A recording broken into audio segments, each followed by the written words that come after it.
Assalamualaikum warahmatullahi wabarakatuh. Jumpa lagi dengan kami para penyuluh dari KPP Dotama Mulyorejo.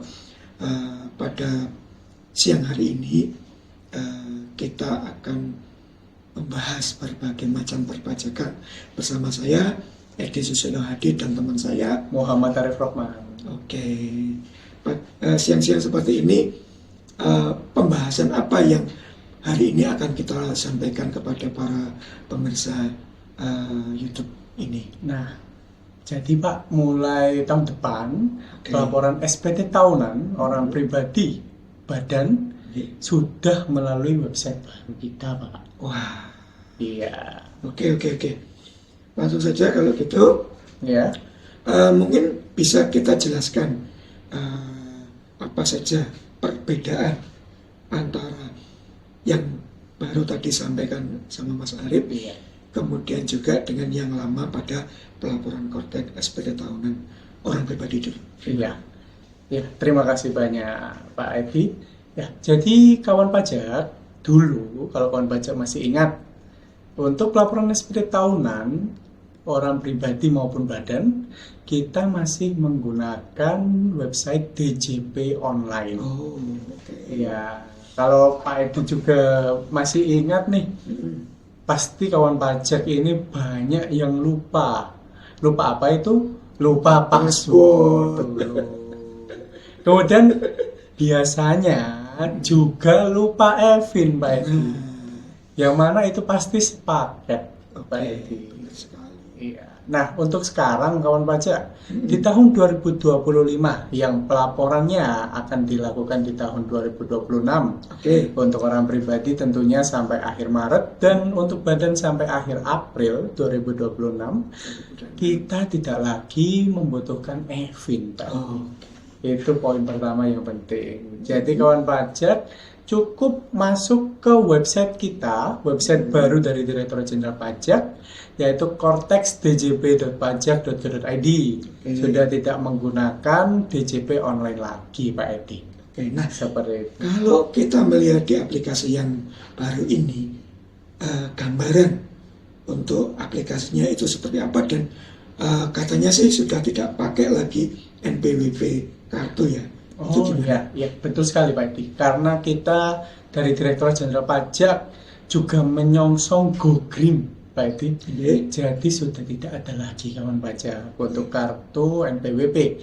Karena dengan kawan pajak melakukan registrasi ataupun aktivasi akun di korteksdjp.pajak.go.id, kartu NPWP kawan pajak akan langsung dipadankan. Oh, pemadangan ya? Betul, Gimana, Pak Edi.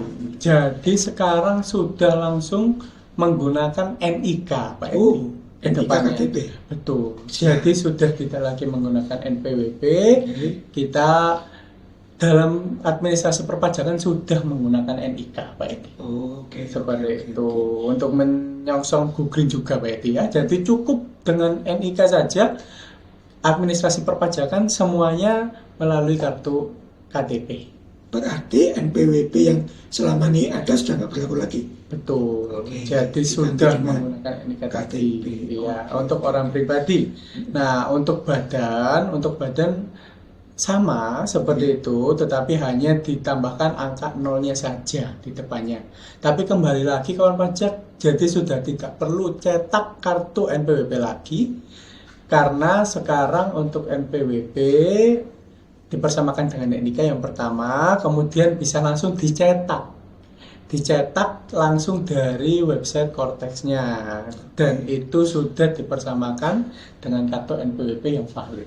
Artinya kalau mau mencetak memerlukan akses ke Korteks. Itu masuk. Tampilan Korteks seperti apa? Nah, untuk tampilan Korteks ini sangat user friendly, Pak. Oke.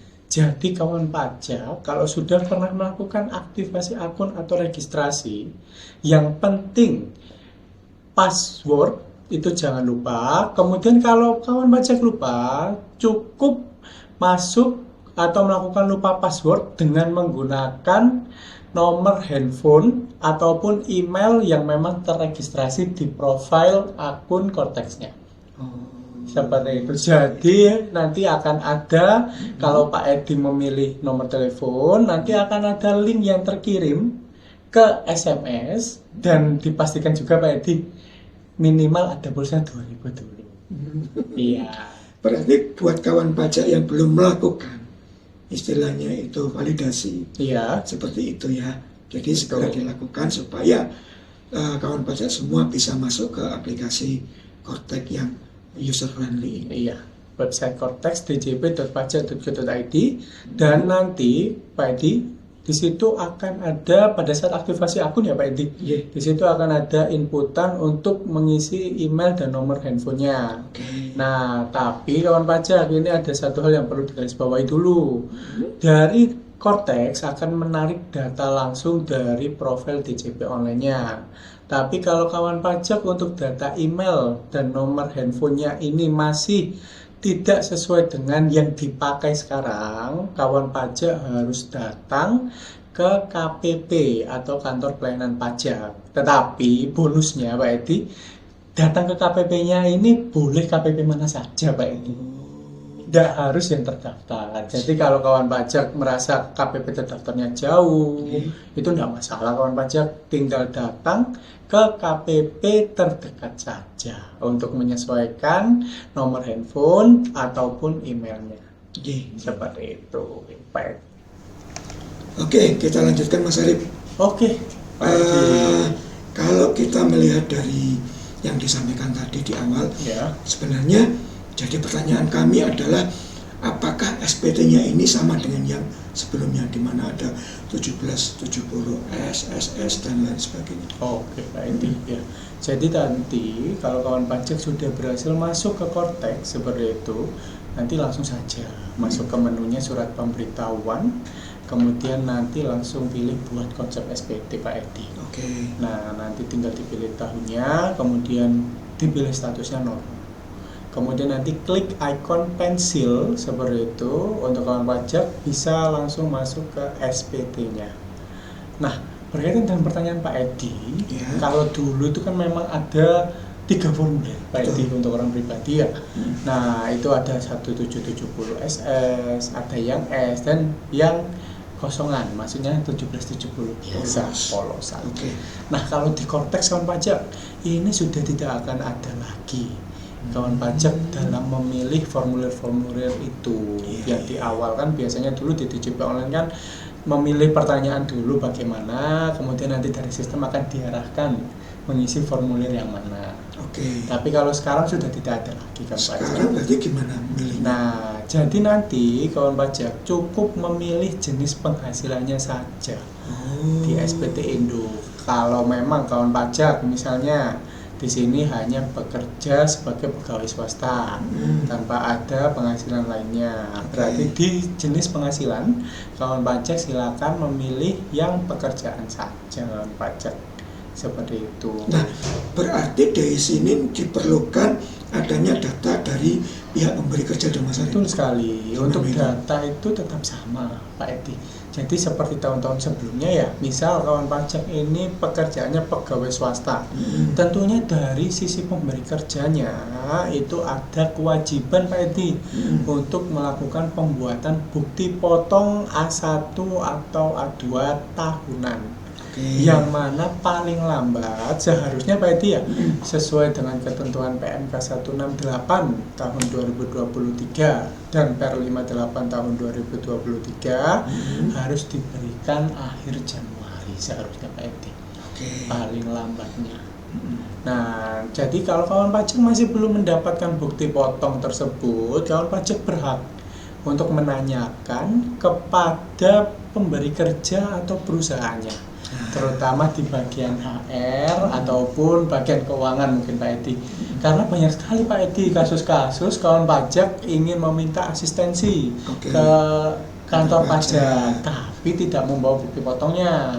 Nah, ini kan justru menjadi permasalahan nanti, kendala dalam pengisian, karena kan pengisian SPT harus sesuai dengan keadaan sebenarnya. Oke, berarti PR untuk kawan pajak semuanya, mumpung sekarang masih di bulan Desember, Ya, betul. sampaikan kepada para pemberi kerja Ya. bahwa untuk bukti potong ini untuk segera dilakukan penyusunan. Betul. Sehingga nanti di awal Agustus atau mungkin di pertengahan Agustus, pertengahan Januari ya. Pertengahan Januari. Biasanya pertengahan Januari atau akhir lah. Iya. Pemberi kerja itu sudah memberikan bukti potong kepada Bapak Ibu sekalian. Betul sekali Pak Edi, karena kasusnya banyak sekali itu Pak Edi. Nggih. Nah kemudian Pak Edi, di Nggih. sini berkaitan dengan SPT tahunan orang pribadi.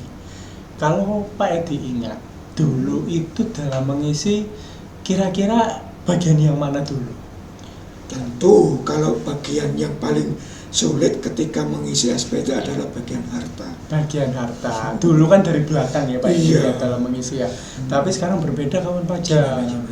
Jadi kawan pajak cukup menyelesaikan dulu SPT induknya kawan pajak. Jadi dalam setiap pertanyaan yang kawan pajak jawab, nanti akan ada petunjuk Pak Edi. Nah, petunjuk-petunjuk ini nanti akan diarahkan akan mengisi ke lampiran yang mana. Jadi kawan pajak tidak perlu khawatir. Kalau dulu kan di SPT tahunannya seperti itu tidak ada petunjuk sama sekali kawan pajak. Kawan pajak langsung diarahkan untuk mengisi tabel-tabel, kolom-kolom yang isiannya kosong semua tanpa ada petunjuk sama sekali. Berarti sekarang dimulai dari depan gitu ya? Dimulai dari Istilahnya. depan. Kalau yang lama kan harus dari harta dulu, hutang dulu, Betul. keluarga dan lain sebagainya, Iya. baru penghasilan. Sekarang dimulai dari depan, Betul. menentukan penghasilannya dari usaha Betul atau sekali. dari pemotongan pihak lain, Iya. dan nanti akan masuk ke masing-masing lampiran gitu ya? Betul Pak Edi. Oke. Jadi dalam setiap pertanyaan yang dijawab oleh kawan pajak, nanti petunjuknya silakan diikuti. Kalau memang petunjuknya melanjutkan ke pertanyaan berikutnya, maka dilanjutkan saja sampai halaman bawah sendiri nanti kawan pajak. Kalau SPT induknya sudah diselesaikan, kawan pajak tinggal menyelesaikan lampiran-lampirannya. Oke. Seperti itu. Oke, sekarang coba kita lanjut ke bagian persiapan. Persiapan. Oke. Persiapannya tadi kan di awal sudah disebutkan adanya bukti potong. Betul. Nah, sekarang persiapannya apa aja yang harus disampaikan kepada Iya. kawan pajak sebelum mengisi selain bukti potong tadi? Oke Pak Edi. Nah seperti yang sudah saya singgung Pak Edi, tadi kan untuk penghasilan kan memilihnya paling awal sendiri. Oke. Nah kalau kawan pajak penghasilannya dari pekerjaan, maka cukup mempersiapkan berkaitan dengan bukti potongnya saja yang diterima dari pemberi kerja. Seperti itu, dari tempat kawan pajak bekerja. Tapi kalau memang kawan pajak misal selain bekerja di pegawai swasta, bekerja sebagai pegawai swasta, kawan pajak ini juga memiliki usaha kelontong misal Pak Edi. Yang mana usaha kelontongnya ini masih menggunakan tarif PPh final UMKM. Oke. Yang mana kalau yang pribadi kan ada pengurangnya Pak Edi sebesar 500 juta. Nah, kawan pajak jangan lupa untuk mempersiapkan daftarnya, betul. Daftar rekapitulasi peredaran brutonya sehingga nanti bisa diupload di tempat yang disediakan. Selain itu juga nanti akan ada isian yang perlu dilengkapi Pak Edi berkaitan dengan rekapitulasi peredaran bruto untuk orang pribadi. Jadi persiapannya agar nanti kawan pajak tidak lupa-lupa, tidak salah kalau mengisi rekapitulasi tersebut Pak Edi. Dan juga sama saja kalau memang ada kawan pajak bekerja sebagai pengacara misal, ataupun dokter spesialis, yang mana di sini kan memperoleh bukti potong yang berkaitan dengan norma. Norma perhitungan penghasilan itu nanti dipersiapkan juga untuk rekapitulasi peredaran brutonya berapa dan bagaimana juga. Seperti itu. Dan juga jangan lupa harta sama hutang. Oh iya, itu yang utama justru itu yang Pak Edi, kemarin bikin heboh itu. sedikit heboh kemarin Pak Edi ya. Kenapa itu Pak Edi kok bisa sedikit heboh itu? Ada kolom baru ya katanya ya? Karena gini Mas Arif, di tempat kita itu adalah KPP orang kaya lama. Orang kaya lama. Jadi ketika SPT disampaikan, maka bagian harta, bagian hutang, Iya. ini sangat krusial. Oke.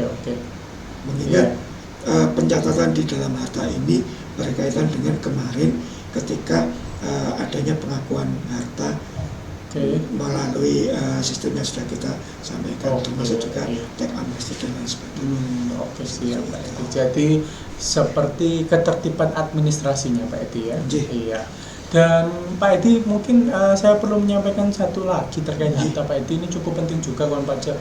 Ada tambahan kolom Pak Edi di harta, yaitu nilai saat ini Pak Edi. Iya. Kalau tahun kemarin kan cuma ada nilai perolehan. Betul. Sekarang gimana? Ada nilai saat ini Pak Edi.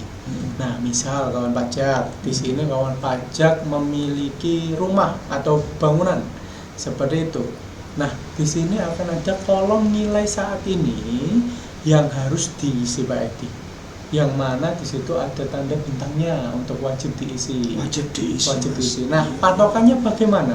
Kawan pajak bisa menyesuaikan dengan nilai NJOP pada SPPT PBB terakhir seperti itu. Artinya kita harus melihat data di SPPT tahun 2025. Betul. Berarti dari kelurahan yang biasanya didapat itu. Betul Pak Edi. Kalaupun memang masih belum 2025, mungkin bisa 2024-nya. Jadi disesuaikan saja untuk nilai perolehannya. Mohon maaf, nilai saat ini. Iya. Masih sering lupa Pak Edi. Kalau juga semisal di sini kawan pajak memiliki harta sepeda motor. Nah, sepeda motor ini nilai saat ininya bisa dilihat dari pembayaran pajak tahunannya Pak Edi. Artinya dari STNK itu ya? Iya, di STNK itu nanti akan ada nilai saat ininya yang menjadi dasar perhitungan pajaknya. Ini beda dengan tahun yang kemarin. Iya, ini hal yang baru Pak Edi. Nah, ini untuk ketertiban administrasi saja, dan kedepannya ini tidak ada permasalahan terkait dengan pengakuan nilai. Iya. Oke, kalau gitu kita masuk ke langkah berikutnya. Iya, silakan Pak Edi. Kita kan sudah dapat gambaran nih dari seperti disampaikan di awal tadi. Nah, langkah-langkah pengisian di SPT Kotek ini seperti apa, Mas? Iya, jadi seperti tadi Pak Edi, pertama mengisi induk SPT dulu diselesaikan semua. Nanti untuk lampiran-lampiran yang perlu diisi akan muncul otomatis kawan pajak di bagian paling atas. Jadi di sini kawan pajak harus melakukan scrolling ke atas ke bawah untuk menyesuaikan terkait dengan pengisiannya Pak Edi. Nah, nanti pada saat kawan pajak sudah mengisi kolom-kolom yang tersedia, perhitungan PPh terutang dan lain-lain seperti bukti potong, kemudian nominal harta yang dimiliki berapa, nanti akan terbawa ke halaman induk SPT-nya Pak Edi. Terhitung otomatis gitu. Betul. Jadi langkahnya adalah menjawab dulu pertanyaan induk SPT, kemudian melengkapi pengisian di lampiran-lampirannya. Nanti kawan pajak perhatikan perhitungan yang ada di SPT induknya sudah sesuai atau tidak dengan lampiran-lampirannya.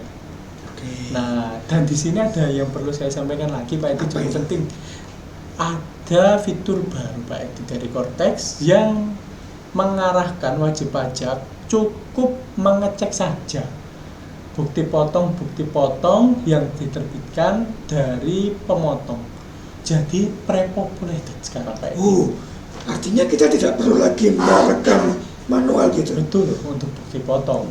Canggih juga ya ternyata. Nah, kawan pajak jangan lupa nanti selain pre-populated di sini masih bisa untuk diedit tadi Pak Edi. Artinya ada dua cara. Ya. Kalau memang sudah di-pre-populated sama pemberi kerja, kita tidak perlukan lagi. Betul. Kalau ternyata pemberi kerjanya nggak masuk datanya, kita bisa merekam manual. Bisa merekam manual. Tapi kalau tidak masuk datanya, ada kemungkinan pegawai pemberi kerjanya belum melakukan pelaporan si bukti potongnya Pak Edi. Jadi sebelum merekam manual harus dikonfirmasi dulu ke pemberi kerjanya. Nah, jadi untuk editable-nya tadi Pak Edi itu memungkinkan kalau memang ada kesalahan-kesalahan itu bisa diedit. Oke. Dari sisi wajib pajak jaga-jaga saja. Pemberi kerja kan juga manusia Pak Edi, Betul. bisa saja lupa. Nah, kalau sudah masuk, Ya. berarti nanti menghitung manual kayak biasanya atau gimana? Nah, kalau sudah masuk, nanti akan langsung diperhitungkan kawan pajak dengan pengisian-pengisian yang sudah kawan pajak lakukan. Jadi langsung akan tertarik Pak Edi ke SPT Induk. Kawan pajak hanya cukup memperhatikan saja apakah isian-isiannya ini sudah sama dengan bukti potong yang diterima. Artinya penghitungannya, Perhitungannya otomatis. otomatis kan? Iya. Oke. Seperti itu. Jadi hanya cukup mengisi lampiran-lampirannya saja. Nanti di induk SPT-nya akan menarik data yang ada di lampiran secara otomatis. Otomatis terus di induknya dihitung langsung ketemu pajaknya berapa gitu. Itu sekaligus bukti potong yang sudah dipotong. Oke. Kalau kondisinya antara yang dipotong Iya. dengan kewajiban pajaknya sama, ya sudah. Iya, SPT betul. nihil. SPT nihil Pak Edi. Jadi tidak perlu khawatir lagi untuk salah hitung. Nah, nggak perlu khawatir. Tapi kalau kawan pajak di sini memang pegawai swasta saja, seharusnya SPT-nya nihil. Betul. Seperti itu. Setelah ketemu SPT-nya nihil, tinggal Iya. dilaporkan. Tinggal gitu. dilaporkan saja. Jadi intinya di sini lebih dimudahkan Pak Edi, lebih dengan konteks ini. Seperti Oke. itu. Kalau dimudahkan, Iya. dari kunci dimudahkan itu berarti ada dong fitur-fitur unggulan yang ada di Cortex selain dimudahkan tadi. Apa aja? Fitur-fitur unggulan. Nah, fitur-fitur unggulan yang pertama tentunya tadi pre-populated itu Pak Edi. Itu sangat membantu, apalagi kalau Pak Edi misal pekerjaannya di sini pengacara atau Pengangguran banyak acara. waduh, ya jangan begitu. Atau mungkin di sini dokter spesialis, dan itu berkaitan dengan norma. Iya. Biasanya norma itu kawan pajak bukti potongnya sangat banyak sekali, konsultan Biasanya ini juga kalau pihak asuransi. betul, banyak asuransi sangat banyak sekali. Nah, kawan pajak kalau memang jenis penghasilan seperti itu, nanti tidak perlu khawatir menginput satu-satu, itu tidak perlu khawatir lagi Pak Edi. Oke. Cukup diperhatikan saja apakah sudah sesuai dengan kondisi sebenarnya. Sebenarnya. Iya, Nah, kuncinya berarti di situ. Betul. Untuk Terus, pre-populated-nya ini terus sangat ini. memudahkan Pak Edi. Dan juga nanti kawan pajak di sini yang Evin tadi ya, itu juga cukup memudahkan. Tidak perlu pakai Evin. Tidak perlu lagi Evin. Ya, Wah. betul. Terus? Tidak perlu minta Evin lagi, antri lagi. Terus gimana? Nah, kemudian nanti kalau kawan pajak sudah selesai mengisi semuanya, ini sudah tidak ada lagi token Pak Edi. Oh, Kalau dulu kan kasusnya ini kan tokennya tidak masuk ke email seperti itu. yang di bagian Ingat akhir nggak, Pak itu ya. Edi? Iya. Sulit sekali itu. Yang Jadi di bagian akhir. sudah capek-capek ngisi, Iya. habis itu di bagian terakhir itu Betul. namanya kirim token ke Iya, email. betul sekali, Pak Habis Edi. itu sudah diklik, send, kirim, Iya. sudah terkirim di email, ditunggu 5 menit nggak masuk, Iya. 10 menit nggak masuk. Sambil ngopi tuh kayaknya nunggunya Pak Edi. Apalagi kalau SPT di akhir-akhir itu. Iya, kan memang untuk lotnya kan sangat Sangat tinggi, banyak. sangat banyak. Terus apa lagi? Nah, jadi nanti kawan pajak cukup menginput yang namanya kode otorisasi atau passphrase namanya Pak Edi. Berarti ada password. Iya, ada password baru. Password Jadi itu baru, ya. dipersamakan kawan pajak dengan tanda tangan elektronik atau tanda tangan digital. Oh. Nah, jadi kawan pajak pada saat melakukan registrasi atau aktivasi akun serta lupa password di awal, seharusnya nanti akan diarahkan juga untuk menginput atau menambahkan kode otorisasi atau passphrase-nya. Digital sertifikat ya. Betul, digital sertifikat, atau itu sebenarnya bisa disamakan saja Pak Edi dengan password konteksnya, karena untuk jumlahnya itu juga sama, 8 digit minimal, kemudian ada tanda bacanya, kemudian ada huruf besarnya, dan ada angka. Oke. Agar kawan pajak tidak mengingat terlalu banyak. Nanti kalau sudah menginput passphrase atau digital sertifikat atau kode otorisasinya, otomatis akan terlapor Pak Edi. Oh. Tidak perlu lagi menunggu yang namanya token Iya. lagi. Artinya untuk riwayat pelaporan SPT Iya. juga sudah masuk di aplikasi itu. Betul, jadi sudah akan masuk di Cortex, tapi nanti kalau kawan pajak membutuhkan bukti penerimaan elektronik itu bisa ada fitur untuk kirim ke email juga. Oh, Sama siap, seperti siap. itu. Berarti fiturnya banyak sekali nih. Iya, Lebih mudah, Iya. nggak perlu konfirmasi ke email juga, Betul. tinggal masukkan paspres, Betul. dan kemudian di situ akan muncul riwayat pelaporan yang sudah Betul sekali Pak disampaikan. Edi. Jadi kawan pajak tidak perlu khawatir. Di sini Pak Edi, kita juga sudah dari Direktorat Jenderal Pajak ya kawan pajak sudah mempersiapkan. Barangkali kawan pajak kesulitan nanti dalam melakukan pelaporan SPT tahunan, kawan pajak langsung saja Pak Edi untuk mengecek tutorial Pak Edi. Oh, tutorial. Betul. Nah, ada tutorial yang sudah dipersiapkan kawan pajak di YouTube resmi kami di Ditjen Pajak RI Pak Edi. Nah, nanti kawan pajak langsung masuk ke playlistnya saja. Di situ ada tutorial Cortex. Kemudian kawan pajak silakan diketikkan tutorial pengisian SPT tahunan PPh orang pribadi sesuai dengan jenis penghasilannya bagaimana. Oke, berarti di situ juga ada tipsnya. Betul. Tipsnya supaya bisa langsung lapor, langsung sampai, kemudian langsung diterima oleh servernya. Betul. Kantor pajak Jadi gitu. tinggal mengikuti alur yang ada di di video tutorialnya itu Pak Edi. Kalau memang kawan pajak bingung dalam pengisian, silakan disesuaikan apakah kawan pajak jenis penghasilannya pekerjaan bebas yang menggunakan norma itu, kemudian apakah pekerjaan saja sebagai pegawai swasta atau memang usaha. Nah, Pak Edi juga di sini perlu saya ingatkan kawan pajak jangan lupa untuk melakukan pemberitahuan norma. Di situ sangat penting sekali. NPPN itu kan? NPPN, betul. Pak Oke. Edi. Jadi masih dibuka sampai sekarang kawan pajak untuk kawan pajak agar bisa mengerjakan SPT tahunannya nanti. Oke, artinya kepada Bapak dan Ibu, Ya. para wakil wajib pajak, para kawan pajak, apabila sampai dengan hari ini belum menyampaikan norma Betul. atas penghasilannya, apabila memang menggunakan norma, silakan disampaikan surat tersebut. Betul sekali. Kemudian juga surat itu disampaikan lewat Cortex juga. Betul, Pak. Oke. Jadi melewat Cortex, kalau kawan pajak masih belum tahu caranya bagaimana, tinggal diketikkan saja tutorial pemberitahuan norma perhitungan penghasilan itu nanti sudah kami sediakan juga di channel YouTube kami. Pokoknya semua sudah tersedia tutorialnya kawan pajak. Kawan pajak jangan khawatir, cukup diketikkan saja keywordnya. Nanti akan muncul baik itu pelaporan SPT tahunan, kode aktivasi caranya, aktivasi akun caranya bagaimana, pemberitahuan norma bagaimana, dan lain-lainnya kawan pajak. Oke, Seperti itu Pak Edi. sangat jelas sekali perbincangan hari ini untuk memberikan penjelasan kepada para kawan pajak kalau nanti mau menghadapi SPT Betul. tahunan di 2025 Iya, ini sudah yang mulai dilaporkan. persiapan lah Pak Edi. Oke, mungkin kita cukupkan sekian Oke, pertemuan baik. hari ini. Terima kasih Mas Arif atas Sama-sama, penjelasannya. Pak Edi. Hari ini Terima kita kasih sudah jelas banyak. sekali. Iya. Apabila nanti kawan pajak memiliki pertanyaan, bisa ketikkan di kolom komentar di bawah. Iya, silakan Kemudian ya kawan nanti pajak ya. kalau kita punya waktu kita bisa sampaikan. Iya. Dan juga jangan lupa di kolom di bawah ini bisa disampaikan apabila ingin kita menyampaikan informasi apa tentang perpajakan, silakan disampaikan. Iya. Dari kami cukup sekian. Terima kasih. Dari saya Edi Susilo Hadi mohon pamit. Saya Muhammad Arif Rohman, mohon pamit kawan pajak. Terima kasih semuanya. Wassalamualaikum warahmatullahi wabarakatuh. Waalaikumsalam warahmatullahi wabarakatuh.